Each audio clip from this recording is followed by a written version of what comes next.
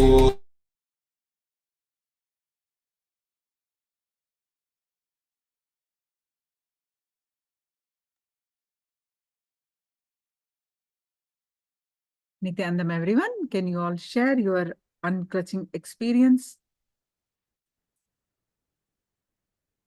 How did you feel and what is your experience? Can you please quickly share?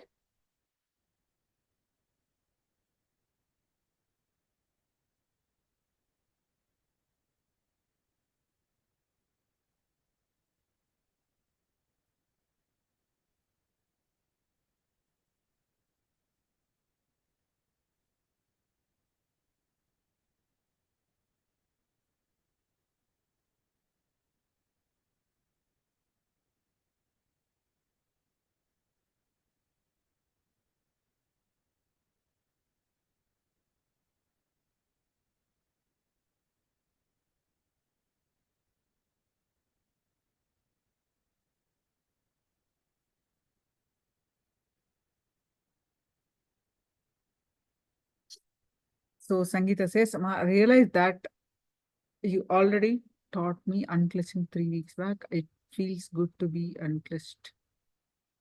Yes.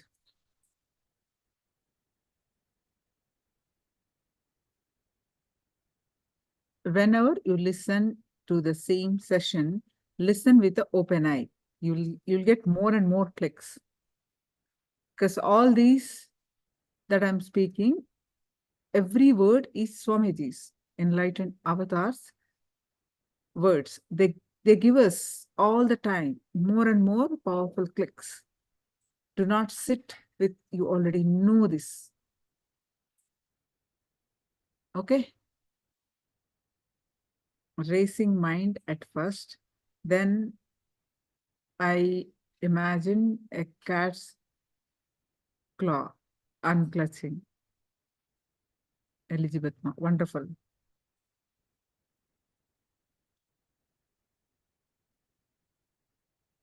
What about others?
Yes, now let's listen from Swamiji about the unclutching.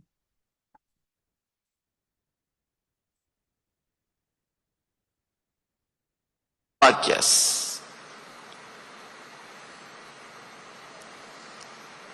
Be unclutched. What do I mean by the word being unclutched? Let me try to explain it with a simple diagram.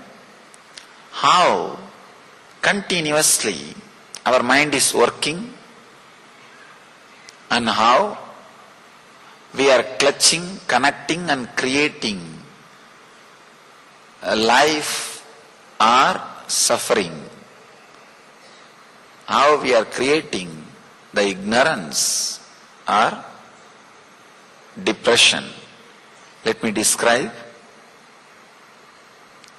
Then you will be able to understand what do I mean by the word unclutching.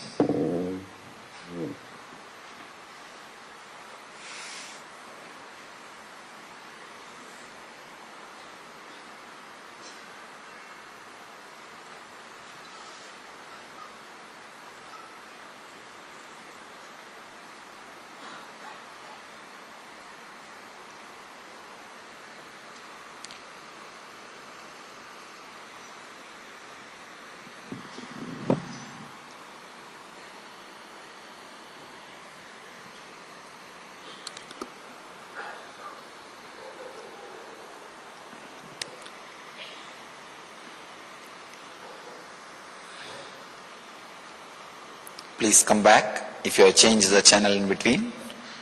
Now it is time we enter into the Satya, the truth, the real experience of Atato Brahma Jignasat happening. Means let us inquire into the reality and have courage to go into the experience wherever the reality leads. How our mind works, how we create thoughts and how we give meaning to it and how we experience life. A simple diagram. I'll try to explain.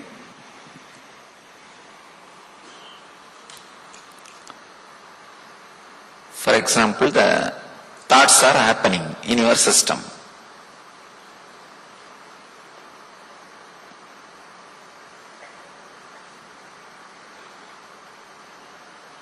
These are all different thoughts. I'm just trying to give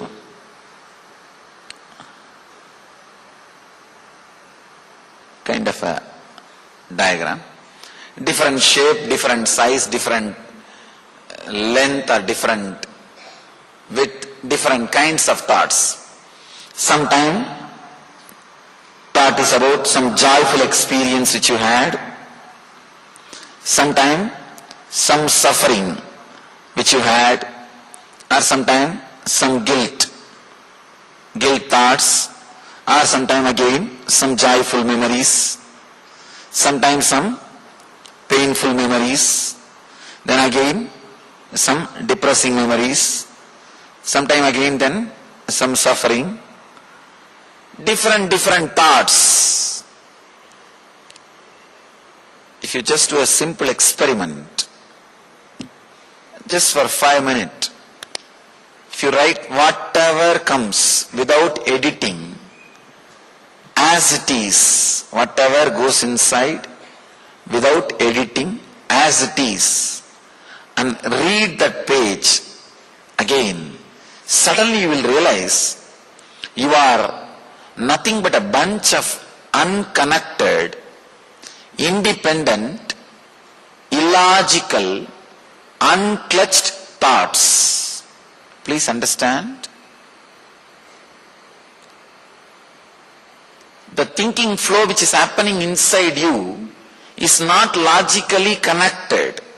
For example, if you see a dog in the street, suddenly you will remember the dogs which you have seen when you were a child, or the dogs about which you used to be afraid. You are frightened. Then you will remember your childhood days. Then you will remember the teacher under whom you studied. Then you will remember the place where the teacher stayed. The thought chain, the link will go on. But there is no logical connection between the dog which you saw in front of you in the street and the teacher with whom you studied when you were young. Of course, both of them barked at you, shouted at you. There is no logical connection. Suddenly from where the mind moves to where, there is no logical connection. If you study deeply, and you go back to your house, try this experiment just for 5 minutes. Just for 5 minutes, keep alarm, pen down whatever comes. If you think no thoughts are coming, write that also. Whatever goes inside, like they have a dragon software, all the doctors use for medical transcription. Whatever you speak, it will transcribe. I also use some time for writing books. If your mind is connected to a dragon software, how it will transcribe? Transcribe the same way, whatever goes on inside, with the same kind of grammatical errors, or same accent, or the same pronunciation, or same words. Even if it does not make any sense, just pen down. Suddenly you will see you are nothing but a bunch of independent, illogical, unconnected, unclutched thoughts. You do not know why particular thought is raising after a particular thought. There is no logical reason. There is no logical reason. Just something arises, and then next something else is arising, next something else is arising. Thoughts are flowing, words are flowing. When you are aware, usually, sometime suddenly you will become aware of your body and your existence. At those moments, any thought which flows in front of you becomes your life. You start giving attention to it, either to fulfill or to escape. Understand? It's like a projector light is there.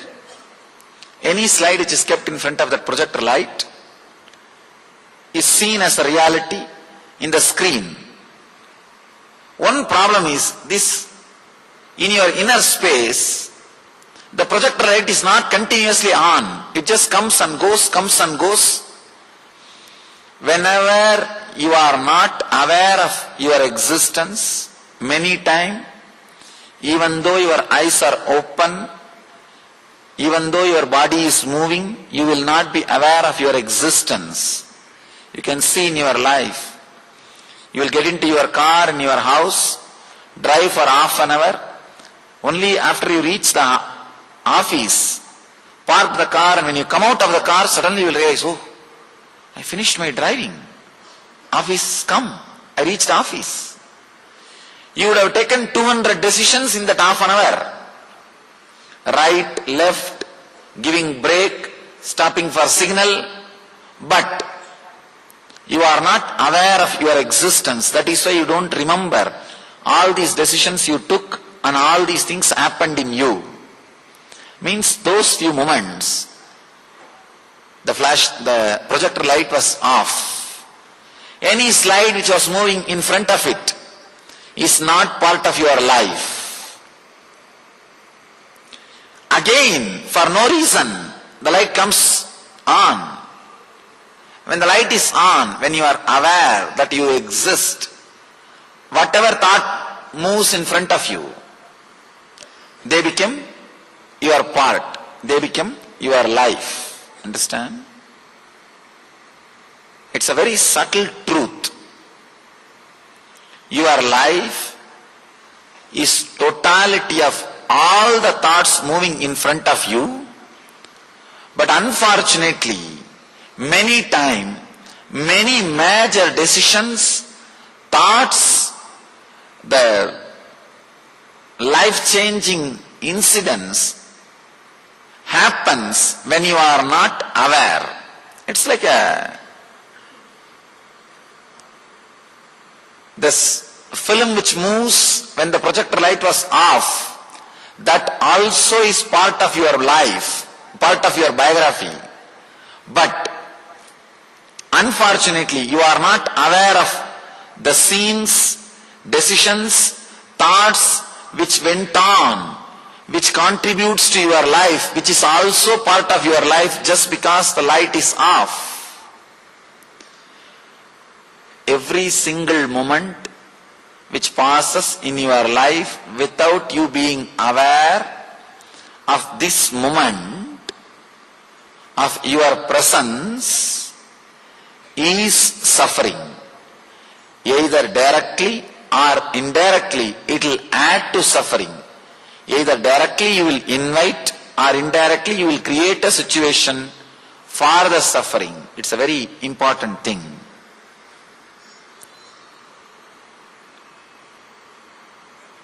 How when you turn your cars, the indicators blink. Same way, your consciousness also blinks. You do not know when it is on, when it is off. If you just see the thought flow in front of you, suddenly you will realize, oh God, all these things are going on in me. Then what is going on inside me? I myself do not know where I am heading. I myself do not know what is happening in me. Here, understand this diagram, then we will see more deeper and deeper truths. First, I wanted all of you to understand, you are not aware of all the decisions, all the thoughts moving inside you, inspiring you to live the way in which you are living, inspiring you to think the way in which you are thinking, inspiring you to be the way you are. You are not aware, but constantly we believe we are aware. That is the first illusion. That is the first illusion. The second,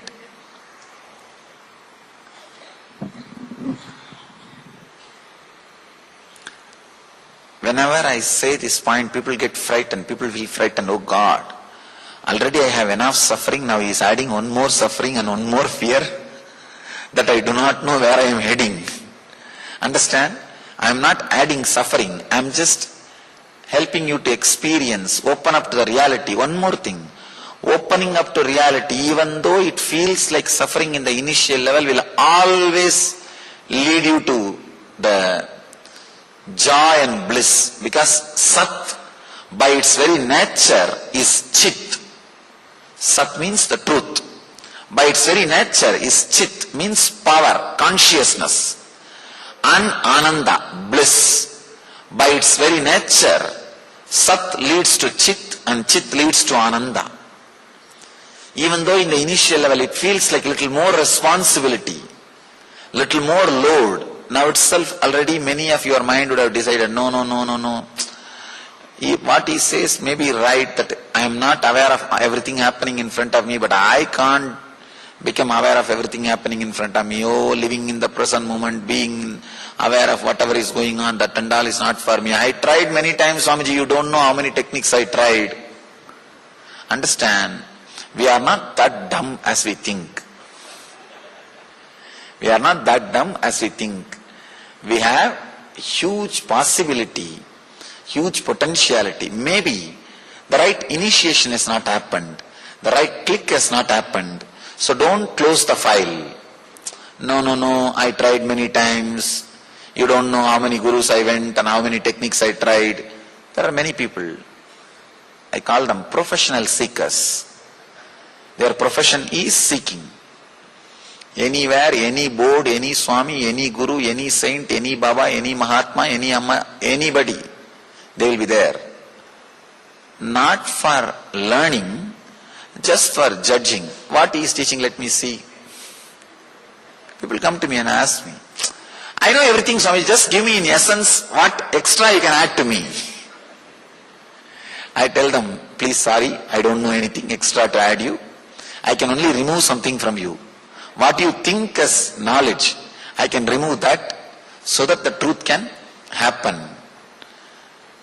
Please do not come to the decision, no, he's again, I think, going to teach living in the present moment.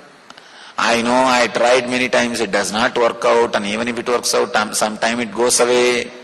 No, I am not going to teach you in living in the present moment. Because you are living, why should I teach? Even if you are suffering about your past, you are suffering in the present. Even if you are worrying about your future, you are worrying in the present. So you are in the present. I am not going to teach you to be in the present. All I am doing is trying to take away some ideas which you think as your mind. The first truth is you are not aware of all the things which is happening in front of you. You do not remember your biography as it happened. That is the first truth. You remember only as you want it. People ask me. Many times I tell them, if your thought per second, TPS, I call it TPS, thoughts per second, if it comes down, you will have clarity about your past and future. They tell me, what? About past? Already I have clarity. Why should I have clarity about my past by bringing the TPS down? Now itself I know my past. No. Please understand, you don't know your past. You don't recollect the past as it happened. You recollect only as you want it, not as it happened. Just a simple example here. See, if your life was filled with different kinds of incidents, joy, suffering, guilt, joy, pain, depression, sad, different quality of incidents. You do not look at the life as it is. Usually what we do, I use the word we because sometimes people think that the word you means too condescending. That's the reason I use the word we. The problem is, the public place, you can neither use we nor use you. If I say you, somebody feels condescending. If I use the word we, if you also have the same problem, how can you teach me? That is the big problem. Anyhow, because I don't have any other word, better to use the word we. What usually we do, some joy, some suffering, some guilt, some joy, some pain, some this is our life, different thoughts, different experiences. Usually, you collect only all the suffering related incidents and create a shaft, create a connecting idea and think your life is nothing but suffering. Understand? You collect the suffering, guilt, pain, depression, suffering, all these kinds of thoughts, connect them, and you think your life is a long chain of suffering. Your life is a pain shaft. I have seen people, the moment I ask, how are you? You are from where? First thing everybody invariably starts, you don't know, Swamiji, nobody has suffered like me in the life.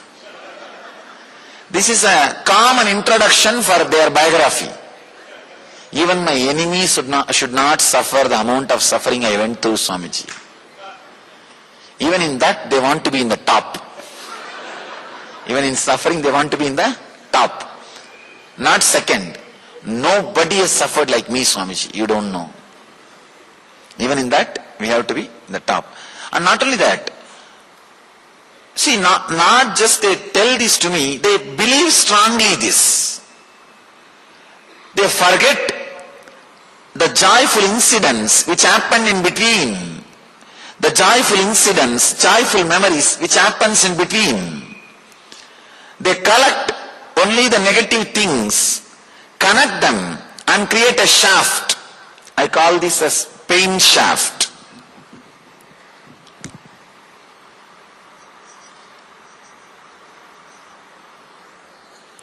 Pain shaft. Very rarely, sometime you create a joy shaft, but very rare, not only number, even the quality will be very rare.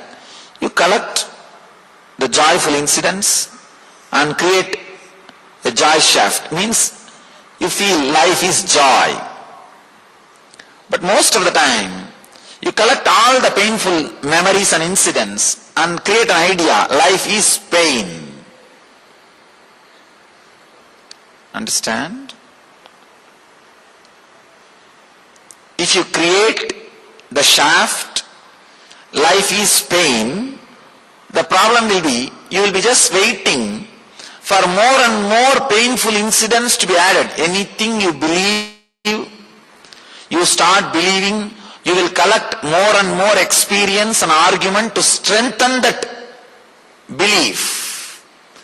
Once you believe your life is a long pain shaft, that's enough. You will be just waiting to pick up only the painful incidents and elongate that shaft. You will be just waiting. You will never be able to remember or respect the joyful things happening in your life. You will continuously wait. Next, when is pain, when is pain, when is pain, and you will add. You will be waiting, meditating for pain.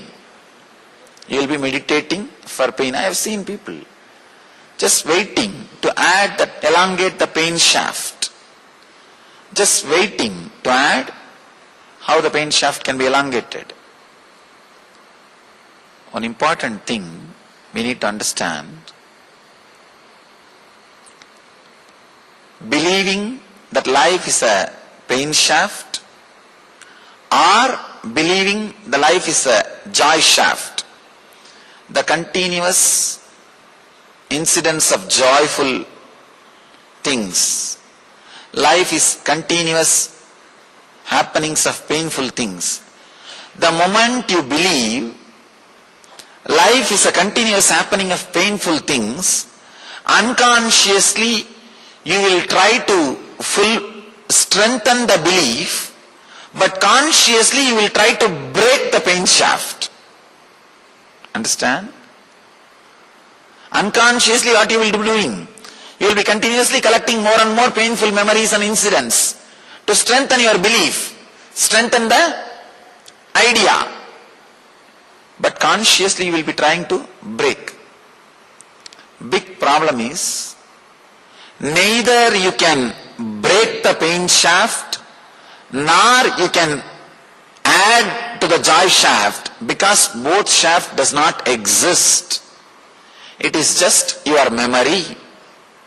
Please understand. The reality happening is this main line. Different memories, incidents continuously flowing, and that is also not connected logically. That is why I have given gap between every thought. Different shape, different size, it just comes and disappears, it's happening. If you think your life is big pain shaft, a chain of painful incidents, then you will pick up only the painful things and add. I have seen people carrying the memory, a very huge memory. The other day, one guy came to me and said, Swamiji, I am going to divorce, please bless me. I said, usually we bless only for marriage, not for divorce. Can you tell me the reason? Let me analyze. The other day I was reading an article, I don't know how much it is true. 33% is divorce rate in Bangalore. I don't know how much it is true. I pray that it should not be true.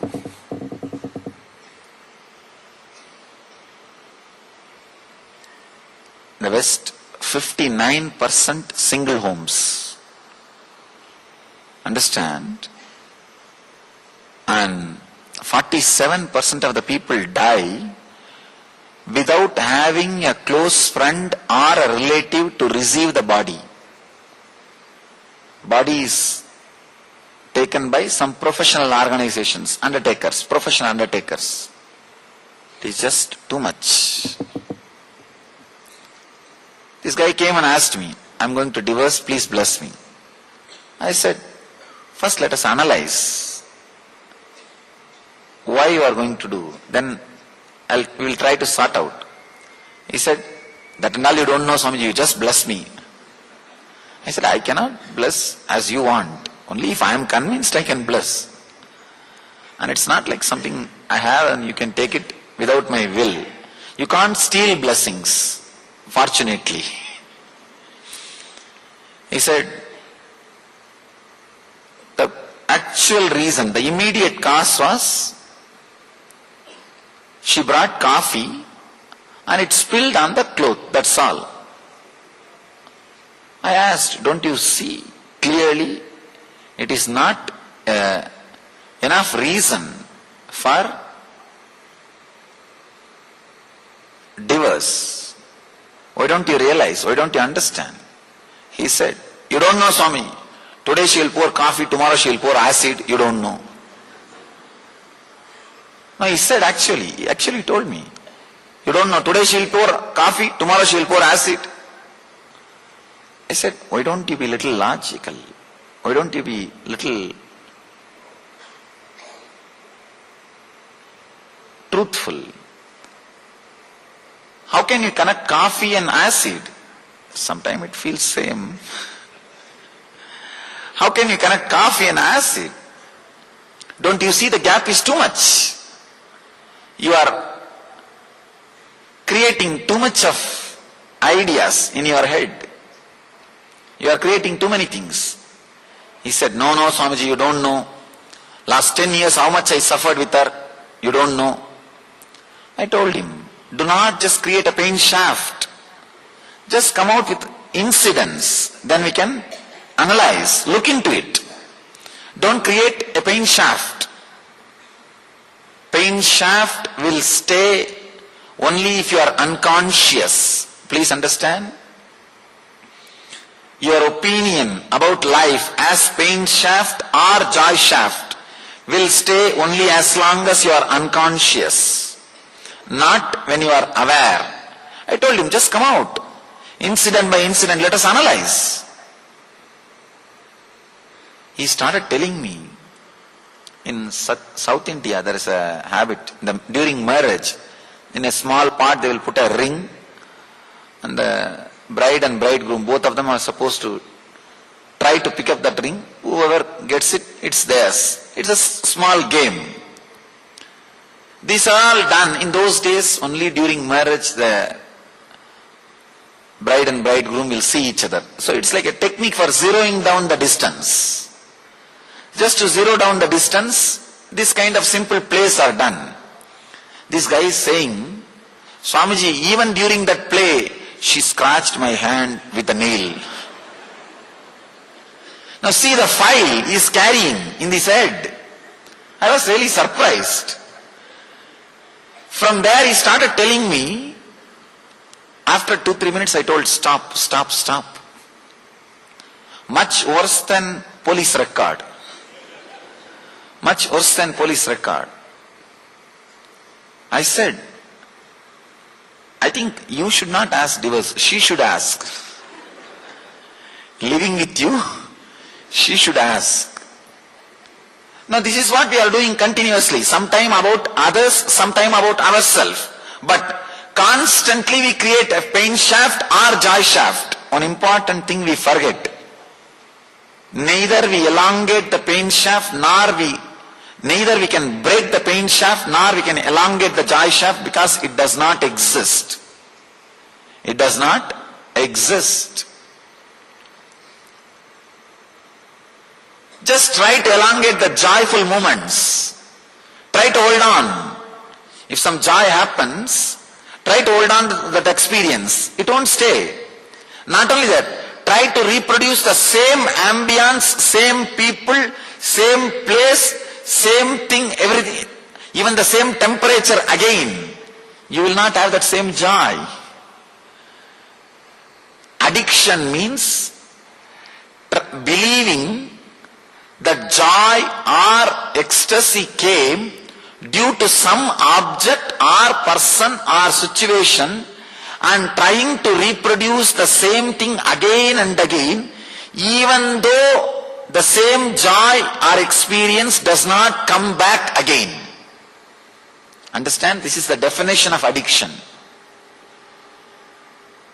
Trying to elongate the joy shaft by recreating or reproducing or again bringing the same persons, situations or incidents or the happenings in your life.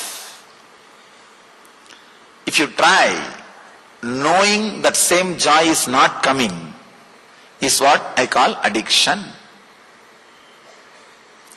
Anything. Some people are addicted to partying. Some people are addicted to smoking. Some people are addicted to drinking. Some people are addicted even to newspaper reading, especially the violent things. You do not know how much of violence we are swallowing. Understand? The more and more violence you swallow, you will become aware only if the violent pictures are moving in front of you. Means the projector light which is in front of, inside you, the awareness that you exist will come to life only when the violent thoughts crash in front of you. Because whatever you cherish, it's like alarm clock. You tell yourself, oh, I cherish this kind of thoughts. When those kind of thoughts are coming in front of my mind, please wake me up. It's an automatic alarm clock. If you are enjoying lustful thoughts, whenever lustful thoughts crash your system, you will come to the awareness, I exist. If you are enjoying violence, whenever the violent thoughts come in your system, you will come to life, that I exist. If you come to life, that I exist, the thoughts will get strengthened and empowered. If you empower a particular thought again and again, when those thoughts crash your inner space, you will come back to life. It will become vicious circle. This is what I call vicious circle. You empowering negativity and negativity bringing you back to life. You empowering again the more negativity and the more negativity bringing you to life and excitement. That is why if you start cherishing violence, please understand, if you start cherishing violence, you don't have to reach hell, you are in hell. Even if you reach, you won't find any difference. You won't find any difference. See, I am not talking about getting the informations about life, some accident, some murder. These are all knowing about life to be safe. That is not I am talking about. Many times we enjoy violence, reading tabloids and seeing violent things in the media, especially reading tabloids. It's called letters, they call it selling violence. Very strong words are there. I don't want to use those strong words. Selling violence. The other day I was reading an article, very scientifically, with the scientific data and statistics. They say, in any city, if the boxing competition or boxing programs happen, what do you call in India? Same boxing. Fighting. This kind of programs happen, the public programs. I think in India it doesn't happen. In the West it is very common. Boxing fighting happens. within 30 days, the crime rate of the city goes up by 30%. You'll be surprised. Same way, the other study, if a group of people meditate sitting in the center of the city, within 30 days, 67% crime rate comes down. It's done by one of the leading organization teaching meditation, Maharishi Mahesh Yogi's TM group. They have done this research in so many cities and proved it. Anyhow, see, they can afford to have this boxing, these violent programs because they have infrastructure to control the society, to manage the society. There is no county, there is no village without police station. If you just call 911, in USA, within 3 minutes, you will see a cop standing in front of your home to take care of you, attend you. We can't afford to copy, duplicate, bring the same violence in our society. Our country is running because of Ramayana and Mahabharata, not by any law enforcement force. With all our infrastructure, we can maintain only a small percentage of our country. Our country runs by cosmic constitution, the eternal cosmic constitution. We call it Sanatana Dharma. So we can't afford to break it. I want all our intellectuals to understand. Please understand. The Indian intellectuals should understand. We can't afford to break our dharma. We don't have a replacing infrastructure if we dump our dharma. We don't have something to replace and maintain the social balance. If we are going to dump our dharma, we are swallowing too much of violence. Too much of violence, too much of these tabloid ideas. I've seen. See this, if you see the people who read these weekly tabloids, these idiotic things, you will see very low level consciousness. They will be constantly attracting accidents in their life, suffering in their life, because they are just waiting for painful incidents that gives them excitement. Kind of a very beautiful example by Ramana Maharshi. The dog will try to bite the dry bone, biting. The bone will poke the mouth. From its own mouth the blood will come out. The dog will think that blood is coming from the bone and drink that blood, enjoy that blood. Exactly same thing happens in you when you swallow violence, when you eat violence, when you are digesting violence. Save yourself from violence. Understand, not just by the physical violence, even the psychological violence which is constantly getting added into the society, into our system by too many sources. If violence excites you, you will be waiting for that kind of incidents in your life. If pain excites you, if you believe life is pain shaft, you will be waiting for that kind of incidents in your life and strengthen your belief. Understand? This is an important truth. The depression or low mood which you experienced 10 years ago, the depression or low mood which you experienced 9 years ago, the depression which you experienced 8 years ago, the depression which you experienced 1 year ago, they are all independent experiences happened in your life because of independent incidents.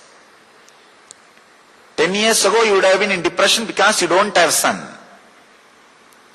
4 years ago you may be in depression because you have a son.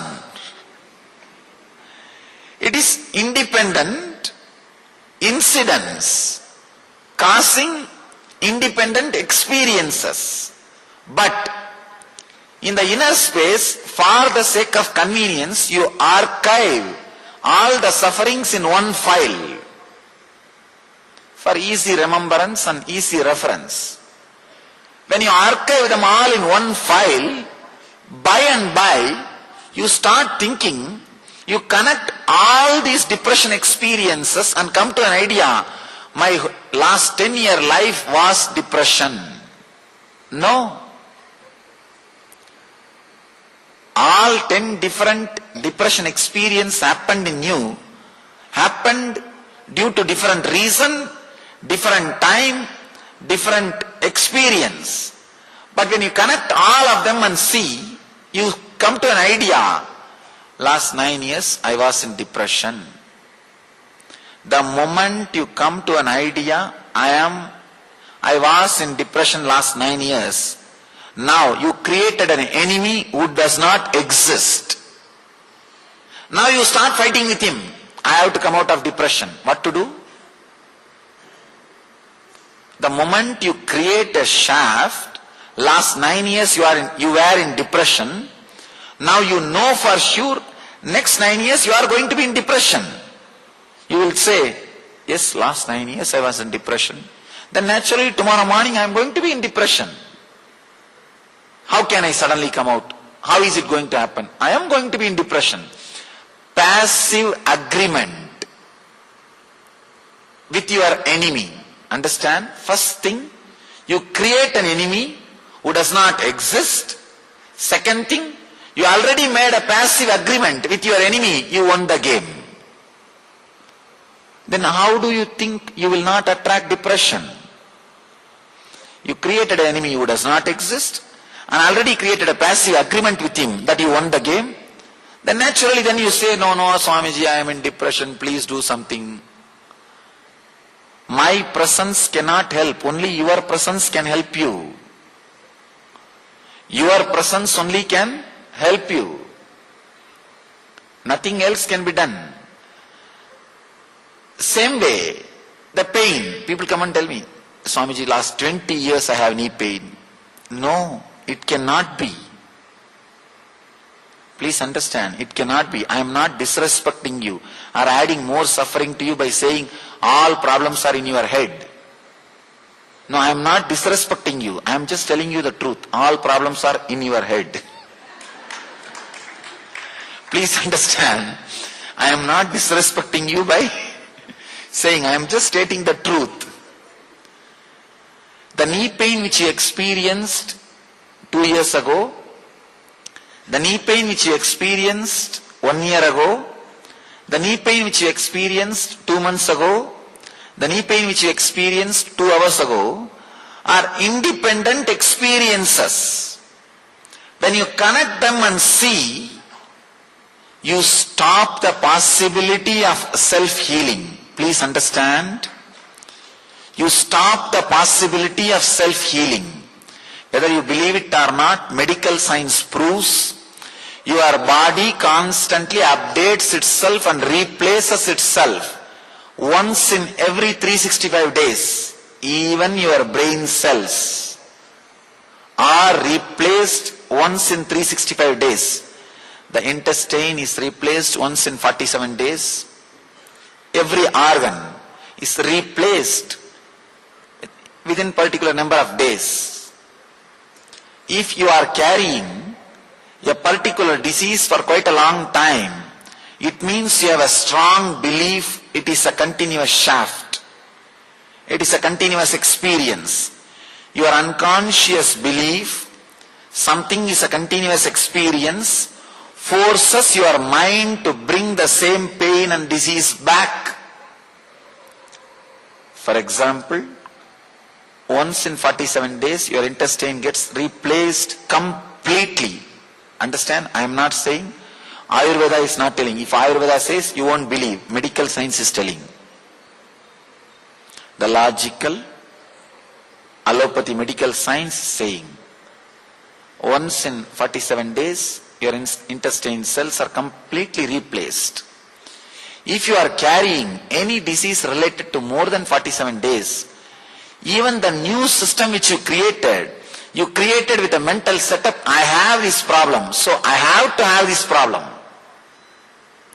Strong belief, you have this problem, naturally you will say, if new intestine is given to you, no, this is not mine, bring mines.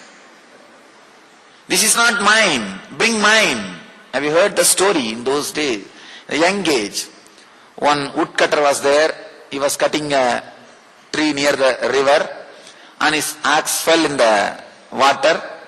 One goddess appeared and she brought a golden axe and asked, is it yours? He said, no. Then she brought silver. She asked, is it yours? He said, no. Then she brought his axe made out of iron. She asked, is it yours? He said, yes, it is mine. Then she is very pleased and she handed over all the three. You would have heard the story. Understand, in that story it is okay, but I wanted to tell you the extension of the story. Now second edition has come. Same hunter was cutting the tree on the same river. He was being assisted by his wife. Suddenly by mistake the wife fell in the river. And the goddess appeared, brought a beautiful woman, young, beautiful, then the wife, and I asked, is she your wife? This guy said, yes. And goddess got very annoyed and she got angry. How dare you, greedy fellow? Last time with the axe you told the truth, but now with the wife you are telling the lie. He says, no, you don't understand my problem. Last time you asked first gold, then silver, then my axe. When I said it is mine, you gave all three. Now again if you give three women to me, what will I do? I know with one what suffering I am going through. That is the reason I took precautious steps. I just wanted to stop with one. Anything is okay, but just send one, not second. Anyhow, just like how the goddess is asking, something better than yours, is it yours? Same way, every time, the Parashakti is asking, is this your new body? She is creating new body, the nature, the self-healing energy which resides in you. That is what is Parashakti, your mother's part, understand? The energy which is inside your body and rejuvenates yourself is the part contributed to you by your mother. It's from your mother, Parashakti. Your mother is a representation of the cosmic mother. So when cosmic mother comes and says, is this new intestine is yours? You say, no, bring my old one. Your mental setup is such. We strongly believe the depression or disease is a shaft happening inside us. It is not. It is not. The depression you experienced 10 years ago, the depression you experienced 9 years ago, the depression you experienced 8 years ago are independent, unconnected incidents, experiences. When you connect all of them and see, you created a pain shaft, depression shaft. Oh, my life is depression. Now, you are ready to get defeated by the unknown enemy. One important thing, this is a very basic truth. Neither you can break the shaft, nor you can elongate the shaft because the shaft does not exist. All you can do is just be aware that it does not exist. You created it. Understand? For the sake of convenience and easy reference, you put all the depression incidents in one file and kept. By and by you started believing all of them are existentially connected. No, they are not existentially connected.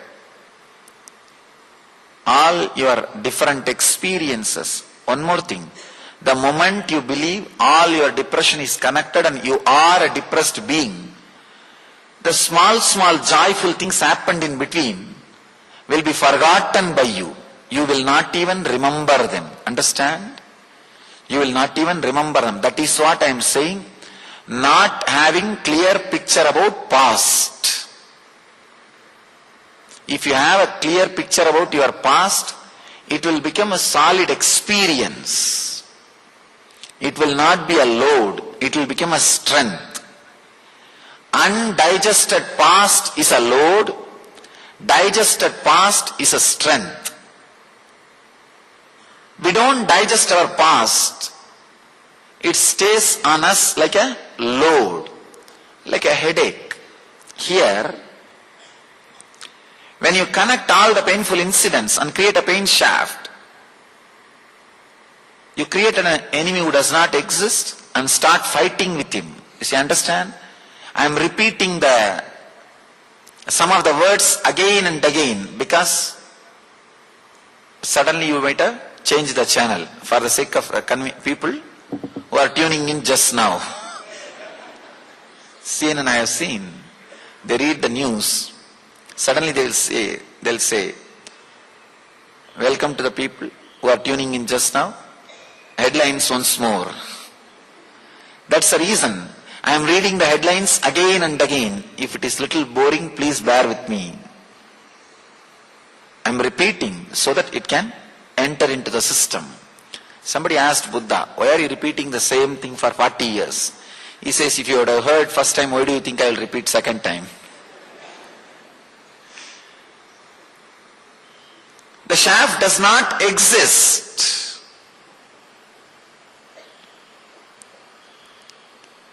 Basically, you are an independent, illogical, irresponsible. No two thoughts are responsible for others' existence or disappearance. Understand? No two thoughts are responsible for other thoughts' existence or disappearance. Illogical, independent, irresponsible, unconnected, unclutched thoughts. But you are afraid to live with such an undefined frame of mind. You are afraid to live with undefined mind. So you try to define. Trying to define is the first problem. When you try to define, you have to create some shaft, either as pain or as joy. Understand? Even with your spouse, you live maximum 6 months. Maximum 6 months we live. Within 6 months, we create an idea about that person. After that, you live only with the idea which you have about that person, not with the spouse. Anything the other person does, you will look through that idea only. 6 months you will come to an idea, oh, this is the punishment given to me by God. Or, I don't have to go to hell after death. Some idea. You will see continuously whatever she or he does through that scale, through that idea, through that mirror, through that glass. You don't live with a person. You live with a concept. Same way, about your mind, you have an idea, whether pain shaft or joy shaft. You live with that shaft, not with the experience. In experience, joy, pain, everything, so many things are coming up. So many things are happening. One more thing. Between every thought, there is a gap. Understand? It's like a fish tank. Water bubbles are coming in the fish tank. Between every bubble, there is a gap. Because the gap is too small, you think it's a stream. It is not stream. Between every thought, there is a gap. There is a gap. It is just independent, illogical thoughts moving. The problem is, when you can't live with that, when you don't want to live with that independent, illogical movements, you create an idea, pain shaft or joy shaft, and struggle with it. You create an enemy who does not exist and fight with it. Fight with that person.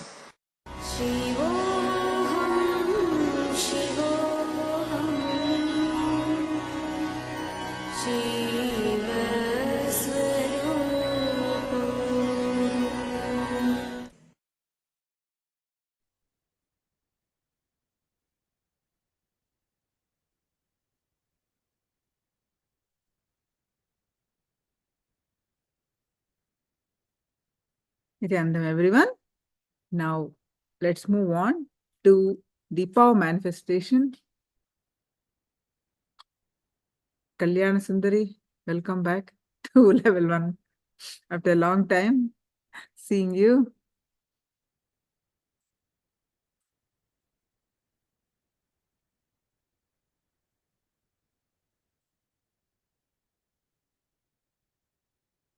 Yes. Now, post your understanding about unclutching or post your powerful cognition from Living Enlightenment book. Let's move on to manifesting the power of third eye.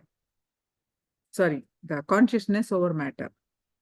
One more round of the power manifestation. Quickly take a moment or two.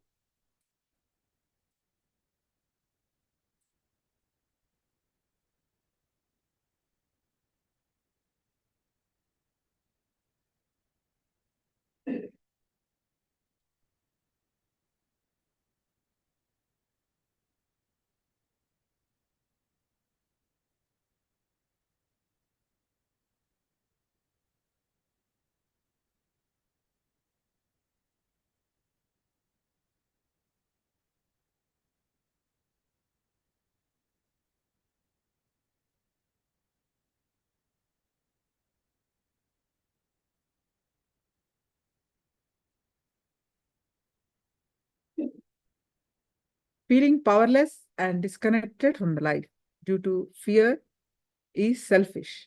It stops me from expanding and enriching myself and others. Wonderful.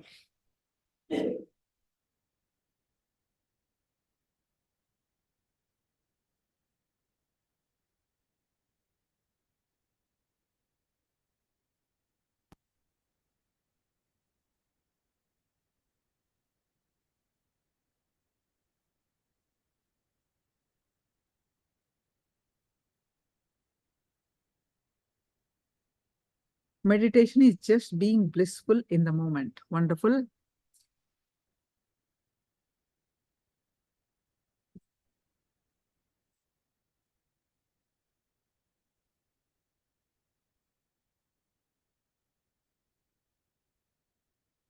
No two thoughts are responsible for other thoughts' appearance.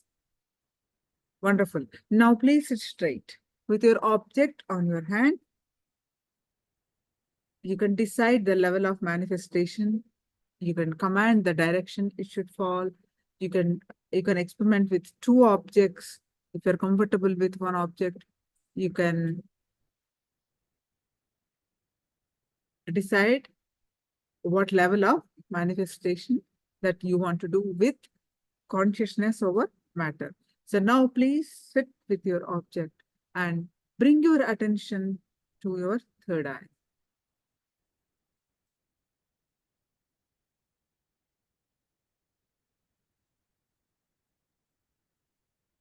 Fill your inner space with Swamiji's form.